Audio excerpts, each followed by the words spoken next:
기독교에는 우리들의 신앙과 관련하여 세 가지 아주 중요한 기초 베이스가 있어요. 사도신경, 주기도문, 그리고 십계명입니다. 사도신경은 신앙의 내용, 즉 나는 무엇을 믿는가, 바로 이것에 대한 고백이죠. 그래서 사도신경을 보면 우리들이 무엇을 믿는가, 우리가 믿는 믿음의 핵심적인 내용들을 정리하여 고백하고 있습니다. 사도신경을 통해 가장 먼저 우리는 전능하사 천지를 만드신 하나님 아버지를 내가 믿사오며 창조의 주 하나님을 향한 고백을 드리죠. 그리고 바로 뒤에 따라 나오는 내용이 그 외아들 우리 주 예수 그리스도를 내가 믿사오니 성자 예수 그리스도에 대한 믿음의 내용입니다. 그래서 저와 여러분이 예수님은 하나님의 하나밖에 없는 외아들이시며 주와 및 그리스도이심을 우리가 믿는데 그분에 관한 중요한 내용을 정리한 내용이 바로 뒤에 따라 나옵니다. 그분은 동정녀 마리아에게서 나시고 본디오 빌라도에게 고난을 받으시고 마침내 십자가에 죽으셨으며 장사한 지 사흘 만에 죽은 자 가운데서 다시 살아나셔서 하늘에 오르시고 모든 만물을 심판하시려고 이 땅에 다시 오신다는 것이죠. 바로 이것에 대한 나의 믿음을 고백하는 것입니다. 이렇게 성부 하나님과 성자 예수 그리스도에 대한 신앙을 고백한 다음에는 이제 누가 등장할 것 같습니까? 바로 성령님입니다. 성령을 믿사오며 거룩한 공교회와 성도가 교통하는 것, 그리고 죄를 사하여 주시는 것과 영원히 사는 것에 대한 믿음을 고백하는 거죠. 이렇게 사도신경은 우리들이 믿는 믿음의 핵심적인 내용들을 그 안에 담고 있습니다. 사도신경과 더불어 또 하나의 기독교 신앙의 기초 베이스는 주기도문입니다. 주기도문은 말 그대로 예수님께서 당신 안에 있는 깊은 갈망을 기도 안에 담으신 것인데 주님은 제자들에게 너희는 이렇게 기도하라 하시면서 당신의 갈망을 우리들이 함께 사모하고 함께 품고 함께 기도하기를 원하여 이 기도를 가르치신 것입니다. 하늘에 계신 우리 아버지여 라고 시작되는 그 기도는 아버지의 이름이 거룩히 여김을 받고 아버지의 나라가 이 땅에 임하기를 원하며 아버지의 뜻이 이 땅 가운데 이루어지기를 원하나이다 하는 하나님의 영광을 구하는 기도가 먼저 등장합니다. 그리고 이어지는 것은 오늘날 우리에게 일용할 양식을 주시고 우리가 우리에게 죄 지은 자를 사함같이 우리 죄를 사하여 주시기를 구하고 있고 시험에 들지 않게 하시고 악에서 구하소서, 바로 우리를 위한 기도입니다. 주님께서는 무엇보다도 믿는 저와 여러분 안에 먼저 하나님의 나라를 구하고 그분의 영광을 구하는 간절한 사모함이 있기를 주님은 기대하십니다. 그리고 나 중심적인 이기적인 마음이 아니라 우리라고 하는 공동체적인 유익과 덕을 위한 마음이 있기를 기대하시면서 그것을 기도할 것을 가르치신 것입니다. 이렇게 주기도문 안에는 하나님의 영광을 구하는 갈망과 이웃을 향한 사랑의 정신이 깊이 담아 있습니다. 사도신경과 주기도문과 더불어 기독교 신앙의 또 다른 나머지 기초 베이스는 바로 십계명입니다. 여러분이 가지고 있는 성경 맨 앞에 가죽 카바를 딱 넘기면 제일 먼저 기록되어 있는 것이 바로 사도신경과 주기도문이에요. 그러면 십계명은 어디에 기록되어 있을까요? 십계명은 성경책 맨 뒤쪽에 있는 카바를 바로 한 장 딱 넘기면 바로 그곳에 십계명이 기록되어 있죠. 물론 출애굽기와 신명기에도 기록되어 있습니다. 오늘부터 저는 몇 주에 걸쳐서 십계명에 관한 말씀을 시리즈로 여러분과 함께 나누려고 합니다. 올 한 해 우리 교회의 표어가 뭐죠? 열매 맺는 제자의 삶이죠. 함께 따라해 보겠습니다. 열매 맺어 하나님께 영광되고 열매 맺어 참 제자 되자. 우리의 신앙은 열매를 맺어야 됩니다. 여러분, 성경 전체 66권을 하나의 문장으로 요약하면 뭐죠? 하나님 사랑, 이웃 사랑입니다. 다른 말로 하면 하나님과의 관계, 그리고 이웃과의 관계이죠. 그런데 어떻게 하나님을 사랑하며 우리가 어떻게 이웃을 사랑할 것인가 하는 거죠. 그래서 하나님을 사랑하고 이웃을 사랑하는 그 구체적인 실천 내용을 담아놓은 것이 바로 십계명입니다. 그래서 십계명은 하나님 사랑, 이웃 사랑에 대한 열매와도 같은 것입니다. 여러분, 성경에는 총 몇 개의 계명이 기록되어 있을 것 같습니까? 보통 율법에는 총 613개의 계명이 기록되어 있다고 하죠. 그런데요, 그 가운데 248개는 하라는 계명이고 365개는 하지 말라는 계명이라고 합니다. 그래서 어떤 주석가는 여기에 대해서 의미 있는 이유의 해석을 이렇게 들려줘요. 이것은 숫자 248은 우리 신체의 뼈의 숫자와 같고 365는 1년의 날수와 일치하는데, 바로 이것은 인생의 본분은 온 몸과 마음을 다해 매일매일 주님 주신 계명을 순종하는 것임을 시사하고 있다라는 말을 들려줘요. 그런데 이 전체 계명을 압축하여 정리한 것이 바로 십계명이라고 하는 거죠. 일부 사람들이 종종 물어요. 목사님, 과연 오늘날에도 우리가 십계명을 그대로 지켜야 합니까? 여러분들은 어떻게 생각하세요? 오늘날 우리 현대 그리스도인들이 십계명을 지켜야 합니까? 안 지켜도 됩니까? 지켜야 합니까? 안 지켜도 됩니까? 예. 자, 그러면 지켜야 한다. 자, 손을 드십시오. 예. 안 지켜도 된다. 발을 드십시오. 예, 죄송해요. 자, 오늘날 현대 그리스도인들은 십계명을 지키는 이것에 대해서 다소 부정적인 거부감을 갖는 이유들이 있어요. 먼저는 오늘날은 우리가 은혜 시대 또 복음 시대를 살고 있는데 굳이 율법의 핵심인 십계명을 문자 그대로 지킬 필요가 있는가 하는 거죠. 또 어떤 분들은 이렇게 말을 해요. 오늘의 시대 상황과 십계명이 주어진 3,500년 전의 시대 상황이 너무도 다른데 법 규정을 동일하게 이 시대에 적용한다고 하는 것이 적절한 것입니까? 라고 말하는 분들도 있어요. 그리고 또 어떤 분들은 이렇게 말을 하죠. 십계명에 일방적으로 하라, 하지 말라고 하는 식의 독단적인 교훈 방식이 현대인들에게 매우 거슬린다는 것입니다. 과연 우리는 십계명을 어떻게 대해야 할까요, 여러분? 저는 십계명에 관련된 세 가지 질문을 통해서 오늘은 그 서론을 함께 나눠보려고 해요. 첫 번째 질문입니다. 왜 하나님께서는 십계명을 주셨는가 하는 거죠. 십계명을 주신 바로 그 이유가 무엇인가 하는 것입니다. 오늘 우리는 하나님께서 왜 십계명을 주셨는가 하는 그 동기와 이유를 먼저 살펴볼 필요가 있습니다. 출애굽기 19장 1절의 말씀을 봅니다. 이스라엘 자손이 애굽 땅을 떠난 지 3개월이 되던 날 그들이 시내 광야에 이르니라. 이때가 이스라엘 백성이 하나님의 은혜 속에 애굽을 떠나온 지 2달이 지나고 셋째 달에 접어든 때라고 하는 거죠. 그러니까 출애굽을 하여 2달 만에 저들이 시내 광야에 도착했다고 하는 것입니다. 사실 애굽을 떠나온 지난 2달을 조용히 뒤돌아볼 때에 이스라엘 백성들은 참으로 놀라운 하나님의 역사들을 매 순간순간 경험해 왔다는 것을 우리가 알게 되죠. 애굽의 장자들과 모든 첫 것들이 하나님의 심판을 받고 죽어가던 날에 어린 양의 피를 좌우설주와 임방에 바르고 생명을 얻게 된 그 놀라운 은혜, 어느 순간부터 그들의 앞뒤에서 저들을 호위하며 저들을 인도해가는 구름기둥과 불기둥, 저들을 삼키려고 넘실대는 홍해가 갈라져서 그 바다 가운데 한가운데 난 그 길을 따라 홍해를 건너왔던 그 충격적인 감동과 감격들, 그런가 하면 저들은 그들의 뒤를 추격해오는 애국 군대가 하나님의 강력한 권능으로 바다에 수장되는 엄청난 장면을 목격했습니다. 뿐만 아니죠. 저들은 지난 2달 동안 매일처럼 이해할 수 없는 하늘에서 내리는 만나를 먹었고 무리바에서는 반석에서 솟아나는 물을 마셨습니다.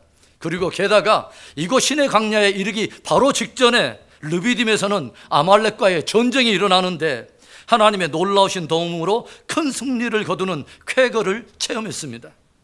이스라엘 백성들은 이렇게 지난 2달 동안 하나님께서 자기들과 순간순간 함께 하시고 자기들을 위해 펼치시는 그분의 놀라운 권능과 기적을 체험해 온 것입니다. 그들이 지금까지 경험해온 이 모든 역사들을 하나로 정리를 한다면 그것은 오직 하나님께서 저들을 위해 베풀어 주신 구원의 은혜였습니다. 그런데 하나님께서 출애굽한 그 이스라엘 백성들이 이제 시내 광야에 이르게 되었을 때 어떤 일을 하십니까? 출애굽기 19장 3절의 말씀입니다. 모세가 하나님 앞에 올라가니 여호와께서 산에서 그를 불러 말씀하시되 너는 이같이 야곱의 집에 말하고 이스라엘 자손들에게 말하라. 하나님께서 모세를 불러 산에 오르게 하시더니 온 이스라엘 백성들, 온 자손들에게 하나님이 들려주는 이 말씀을 전하라고 말씀을 하세요. 그 핵심적인 내용이 바로 이것입니다. 출애굽기 19장 4절부터 6절의 말씀. 내가 애굽 사람에게 어떻게 행하였음과 내가 어떻게 독수리 날개로 너희를 업어 내게로 인도하였음을 너희가 보았느니라. 세계가 다 내게 속하였나니 너희가 내 말을 잘 듣고 언약을 지키면 너희는 모든 민족 중에서 내 소유가 되겠고 너희가 내게 대하여 제사장 나라가 되며 거룩한 백성이 되리라. 너는 이 말을 이스라엘 자손에게 전할지니라. 한마디로 너희는 나 여호와가 너희를 위해 어떠한 권능을 행함으로 너희를 애굽에서 인도하여 지금 이곳까지 인도해 왔는지를 분명히 보았다는 것입니다. 그래서 나는 오늘 내가 구원한 너희와 언약을 맺기를 주님이 원하신다는 거죠. 너희가 내 말을 잘 듣고 언약을 지키면 너희는 나에 대해서 거룩한 백성이 되고 나 또한 너희의 하나님이 되리라, 이렇게 말씀하신 것입니다. 그래서 모세가 하나님께로부터 이 말씀을 받아 백성들에게 들려줬을 때 백성들은 어떻게 반응했을까요? 19장 8절에 백성이 일제히 응답하여 이르되 여호와께서 명령하신 대로 우리가 다 행하리이다. 모세가 백성의 말을 여호와께 전하며 이스라엘 백성들이 일심으로 말하되 우리들은 오늘 여호와께서 우리에게 명령하신 모든 말씀을 다 행할 것입니다. 하나님, 그렇습니다. 우리는 여호와의 구원을 맛본 자들로서 하나님은 영원히 우리의 하나님이 될 것이며 우리는 주님의 소유요 거룩한 나라요 거룩한 백성으로 살 것입니다. 계약을 결정한 것입니다. 그러자 하나님께서는 사흘 후에 시내산에 강림할 것을 주님이 들려주시고 마침내 엄청난 영광과 권능 가운데 시내산에 강림을 하시죠. 그리고 하나님께서 모세를 통해서 제일 먼저 선포한 것이 바로 이 십계명의 말씀인 것입니다. 십계명을 주시면서 주님께서 그 소두에 하신 말씀이 이 말씀이죠. 출애굽기 20장 1절과 2절의 말씀. 하나님이 이 모든 말씀으로 말씀하여 이르시되 나는 너를 애굽 땅 종 되었던 집에서 인도하여 낸 내 하나님 여호와니라. 하나님께서는 당신과 언약을 맺게 된 이스라엘 백성들에게 당신은 저들을 애굽 땅에서 그 종되었던 땅에서 인도하신 하나님이라고 하는 사실을 분명하게 다시 되짚어 다시 한번 밝히십니다. 저들이 400년 동안 바로에게 매여서 애굽에서 종살이를 할 때 당신의 권능으로 이스라엘 백성들을 구원하여 오늘 이곳까지 인도하셨고 하나님은 구원받은 저들과 함께 언약을 맺으셨다고 하는 거죠. 이 언약으로 인해서 이제 이스라엘 백성은 더 이상 애굽에서 종살이하던 백성들이 아닙니다. 이제부터는 하나님의 구원을 입은 백성이요 하나님이 저희의 하나님이 되고 저들이 하나님의 백성이 된 하나님의 언약 백성이 되었다고 하는 거죠. 그래서 하나님은 이제 하나님의 은혜로 구원을 얻고 하나님과 언약을 맺은 언약 백성으로서 저들이 이제 어떻게 살아가야 하는가 하는 삶의 율례를 들려주시는데 그 율례의 가장 기초를 담은 것이 바로 십계명이라고 하는 것입니다. 저들을 사로잡았던 애굽의 법, 저들을 종으로 사로잡았던 바로의 계명이 아닌 저들을 구원하신 하나님께서 구별된 거룩한 백성에 합당한 새로운 삶의 계명으로 들려주신 것이 바로 십계명이라고 하는 거죠. 구원받은 백성에 합당한 삶, 하나님에 대해서 이제 산 자의 바로 그 삶, 진실로 은혜를 받은 자에 합당한 삶, 그 은혜 가운데 영광스러운 약속의 땅을 향해서 전진해 가는 자들의 합당한 삶, 그 삶과 신앙의 가장 기초를 담아주신 것이 바로 십계명인 것입니다. 우리가 여기서 하나 확실히 해야 될 것은요, 이스라엘 백성들이 구원을 얻기 위해 십계명을 지키는 것이 아니라고 하는 것이죠. 하나님께서 구원의 조건으로 십계명을 제시한 것이 아니라고 하는 거예요. 이미 저들은 자격이 없지만 하나님의 은혜로 구원을 받았고 언약을 통해서 저들은 하나님 앞에 거룩히 여김을 받는 백성이 되었습니다. 거룩히 여김을 받는 백성, 거룩히 여김을 받는 거룩한 백성, 거룩할 성자에다 백성도 바로 성도가 되었다고 하는 거죠. 하나님께서 십계명을 주신 이유는 형용할 수 없는 은혜 가운데 구원을 얻었고 하나님이 나의 하나님이 되고 내가 그의 백성이요 자녀가 되었기 때문에 이제는 구원 백성이요 언약 백성이요 하나님의 자녀된 성도가 살아야 할 새로운 삶과 신앙의 기초적인 실천 내용을 이 계명에 담아 주셨다고 하는 거죠. 그래서 이스라엘 백성들은 이제 구원의 감격과 감사, 그리고 하나님을 진실로 경외하는 마음으로 지켜야 할 것이 바로 이 십계명이라고 하는 것이죠. 우리와 접목하여 연결해 본다면 십계명은 진실로 값없이 십자가의 은혜로 구원받은 하나님의 자녀된 우리들이 구원받은 자녀로서 맺어야 할 삶과 신앙의 열매와 같은 것입니다. 구원받은 이후의 삶의 열매. 새벽 큐티를 나누며 함께 나눴던 이야기가 있어요. 다리를 다쳐서 오랫동안 걷지 못하게 된 10살 배기 사내 아이가 있었습니다.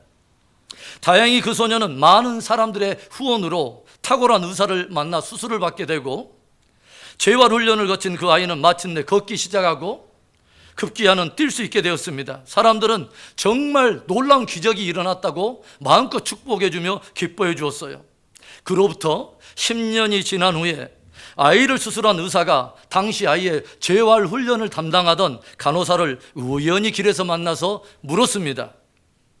그 아이가 이제 청년이 다 되었겠네요. 그 아이가 어떻게 사는지 궁금합니다. 아이에 대한 질문을 받은 간호사의 얼굴이 굳어지더니 이내 입을 열었습니다. 그 아이는 지금 감옥에 있습니다. 그 아이는 어떻게 걸어야 할지 재활 훈련은 받았지만 어떤 방향으로 걸어야 할지 삶의 재활 훈련은 받지 않았습니다. 씁쓸한 말을 남기고 떠납니다. 여러분, 십계명은 하나님의 은혜 가운데 구원을 받은 자들, 새 생명으로 태어난 자들, 하나님이 나의 하나님이요 내가 그의 백성이 되고 자녀된 자들에게 진실로 이제는 그 구원을 받았기에, 진실로 하나님이 나의 하나님이 되었기에, 진실로 내가 그분의 백성이요 자녀이기 때문에 그 생명에 합당한 열매를 맺으라고 주신 실천 계명인 것입니다. 주님께서 주신 하나하나의 계명을 실천함으로 열매 맺어 하나님께 영광되고 열매 맺어 주의 참 제자가 되는 복된 저와 여러분 되기를 주의 이름으로 축원합니다. 그렇다면 십계명과 관련된 두 번째 질문으로 넘어가겠습니다. 둘째는 십계명의 내용은 무엇인가 하는 것입니다. 시내산에서 이스라엘 백성들과 언약을 맺으신 하나님께서는 613개의 계명들에 앞서 그 모든 계명들을 압축하여 10가지 계명을 따로 구별하여 저들에게 들려주시는데, 20세기를 대표하는 구약 성서 학자 중에 한 사람인 움베르토 카스토라고 하는 분은 왜 하필이면 10가지 계명인가, 왜 하필이면 10가지를 주셨을까 하는 그 이유를 묵상해 보다가 나름 그 이유를 이렇게 정리해 보았습니다. 그것은 사람이 10개의 손가락으로 이 계명들을 날마다 손쉽게 헤아리며 기억하여 지키게 하기 위해서 하나님은 10가지의 계명을 주셨다. 그런데 예수님께서는 이 10가지의 계명을 더 간단하게 2가지로 압축하여 가르쳐 주시죠. 우리가 잘 알고 있는 마태복음 22장 37절에서부터 40절의 말씀. 예수께서 이르시되 내 마음을 다하고 목숨을 다하고 뜻을 다하여 주 너의 하나님을 사랑하라 하셨으니 이것이 첫째 되는 계명이요 둘째도 그와 같으니 내 이웃을 내 자신과 같이 사랑하라 하셨으니 이 두 계명이 온 율법과 선지자의 강령이지라. 이 두 계명이 온 율법과 선지자들의 본뜻이니라 라는 그런 뜻입니다. 예수님께서는 한마디로 온 율법의 계명들을 축약하고 더 축약하면 이렇게 2가지 계명으로 줄일 수 있다는 거죠. 하나님을 사랑하라, 이웃을 사랑하라. 따라서 합시다. 하나님을 사랑하라, 이웃을 사랑하라. 그래서 우리가 서로 만날 때 그렇게 인사하면 돼요. 하나님 사랑, 이웃 사랑. 하이. 옆에 분에게 인사할까요? 하이. 종교개혁자 칼빈은 십계명이 2 돌판에 기록되어 있는데 첫 번째 돌판에는 하나님을 사랑하라와 연결되어 있는 첫 번째에서부터 4번째 계명이 기록되어 있다고 보고, 2번째 돌판에는 이웃을 사랑하라라는 계명과 연결되어 5번째부터 10번째 계명이 기록되어 있다고 보았습니다. 그래서 우리는 십계명의 기본 정신이 사랑에 있다고 하는 것을 깊이 기억할 필요가 있어요. 십계명 자체가 종교적인 의무에서가 아니라 사랑의 실천 계명으로 주어진 것임을 깊이 기억해야 한다는 것이죠. 그럼 우리가 마음과 뜻과 성품을 다하여 하나님을 사랑해야 하는데, 하나님을 사랑한다고 하는 것은 구체적으로 무엇을 하는 것입니까? 어떻게 하는 것이 하나님을 사랑하는 것입니까? 그래서 하나님께서 하나님 사랑하는 것의 구체적인 실천 내용을 정리해 주신 것이 첫 번째서 4번째 그 계명이라고 하는 거죠. 여러분 십계명을 기억하고 계십니까? 첫째는 무엇입니까? 너는 내 하나님 외에 다른 어떤 신을 내게 두지 말라는 것입니다. 둘째는 뭐죠? 너를 위하여 새긴 우상을 만들지 말고 그것에 절하거나 섬기지 말라. 셋째는 뭘까요? 주 여호와의 하나님, 그 하나님의 이름을 망령되이 일컫지 말라. 네 번째는 뭐죠? 너는 안식일을 기억하여 거룩하게 지키라. 하나님을 사랑하는 열매는 이 계명들에 대한 실천으로 드러난다는 것이죠. 하나님을 사랑한다면서 이 계명들의 실천과 상관없이 산다거나 그런 열매가 없다면 그것은 공허한 고백이 된다는 것입니다. 그럼 우리가 구원받고 하나님의 자녀된 백성으로 이웃을 내 몸과 같이 사랑해야 되는데 어떻게 해야 사랑하는 것입니까? 그래서 주님이 또 담아주신 계명이 5번째부터 10번째 계명입니다. 5번째가 뭡니까? 내 부모를 공경하라. 6번째는 뭐죠? 살인하지 말라. 7번째는 간음하지 말라. 8번째는 도둑질하지 말라. 9번째는 거짓 증거하지 말라. 마지막 10번째가 뭡니까? 내 이웃의 것을 탐내지 말라. 그래요. 이웃을 사랑한다는 것은 그 사랑은 이런 실천들로 열매를 맺어가는 것입니다. 여러분, 십계명은요 종교적인 의무나 굴레를 씌우기 위해서 주어진 것이 아닙니다. 구원받은 백성들이 어떻게 하나님을 사랑하며 어떻게 이웃을 사랑할 것인가, 사랑의 삶을 위해 주님께서 주신 기본적인 실천 계명인 것입니다. 이 계명들을 실천함으로 사랑의 열매를 맺는 복된 믿음이 되기를 주의 이름으로 축원합니다. 십계명과 관련하여 이제 마지막 질문입니다. 십계명을 어떻게 지킬 것인가 하는 거죠. 어떻게 지켜야 하는가, 이 자세와 태도에 관한 질문입니다. 여러분, 십계명은 하나님께서 모든 사람에게 다 지키라고 주신 계명은 아닙니다. 하나님의 특별한 은혜와 사랑을 받은 사람들에게 주신 계명입니다. 형용할 수 없는 은혜 속에 구원을 받은 사람들, 하나님의 자녀가 되고 그의 백성이 된 사람들, 그래서 하늘의 시민으로서 영원한 천국을 바라보며 오늘도 믿음의 전진을 해가는 사람들, 바로 그 사람들에게만 주신 계명이라고 하는 거죠. 그래서 우리들은 늘 주님의 은혜를 깊이 새기며 마음으로부터 더 깊은 감사와 사랑의 마음을 담아서 이 계명들을 실천해야 하는 것입니다. 예수님 당시에 주님은 사람들이 이 계명 안에 담겨있는 감사와 사랑의 동기를 다 잊어버리고 다만 표면적인 행위, 종교적인 행위로만 치우친 것을 마음 아파하시면서 이런 경고의 말씀을 들려주신 적이 있습니다. 십계명의 6번째 계명이 뭐라고요? 살인하지 말라. 그런데 예수님께서 조용히 보니까 사람들이 나는 살인하지는 않았으니까 나는 계명을 지킨 거야, 살인하지는 않았으니까 나는 계명을 어긴 것은 아니잖아 라고 생각을 하면서 오히려 훨씬 더 왜곡되고 모순적인 행동을 나타내더라고 하는 거죠. 그래서 주님은 심각한 경고의 말씀을 이렇게 도전하세요. 마태복음 5장 21절과 22절에 옛사람에게 말한 바 살인하지 말라, 누구든지 살인하면 심판을 받게 되리라 하였다는 것을 너희가 들었으나 나는 너희에게 이르노니 형제에게 노하는 자마다 심판을 받게 되고 형제를 대하여 나가라 하는 자는 공회에 잡혀가게 되고 미련한 놈이라 하는 자는 지옥 불에 들어가게 되리라. 예수님께서 무엇을 말씀하십니까? 너희가 모세를 통해서 분명히 하나님이 말씀하신 6번째 계명, 살인하지 말라는 그 계명을 받았다는 것이죠. 그런데 주님은 무엇을 말씀하십니까? 그런데 나는 너희에게 말을 하는데 나는 살인은 하진 않았으니까 계명을 어긴 것은 아니야 라고 말하면서 스스로 왜곡되게 살면 안 된다는 것이죠. 형제에 대해서 노하는 자는 심판을 받게 되고 형제를 대해서 나아가라, 바보라, 멍청한 놈이라고 하는 자는 결국 공회에 잡히게 되고 미련한 놈이라고 하는 자는 지옥불에 들어가게 되리라. 와, 예수님께서는 어찌 보면 모세 시대보다 더욱 계명에 대해서 무거운 잣대와 기준을 대고 계시는 듯 여러분 보이지 않습니까? 그렇다면 여러분, 예수님께서 왜 이런 말씀을 들려주시는 것일까요? 하나님께서 이 말씀을 통해서 경고하시고자 하는 그 본래의 의도가 무엇입니까? 여러분, 우리들의 계명을 실천함에 있어서 단순히 표면적인 어떤 행위의 의미, 다만 종교적인 어떤 의무의 실천에만 의미를 두지 말고 정말 우리 안에 깊은 어떤 동기를 살펴보라는 것입니다. 미움의 다양한 형태들이 형제를 후욕하는 일로, 조롱하는 일로, 비난하는 일로 드러날 텐데 결국 이런 일들은 살인의 또 다른 모습들이라는 거죠. 표면적으로 내가 살인의 행위를 하지 않았기 때문에 내가 계명을 지킨 것이라고 그렇게 생각하지 말라는 거죠. 후욕하고 조롱하고 미련한 놈이라고 말은 했지만 표면적으로는 살인을 하지 않았기 때문에 그것만으로 왜곡된 어떤 의로움을 가지면 안 된다는 것입니다. 주님은 너무너무 마음이 아프신 거죠. 원래 그 계명을 주신 주님의 깊은 마음을 모른다고 하는 거죠.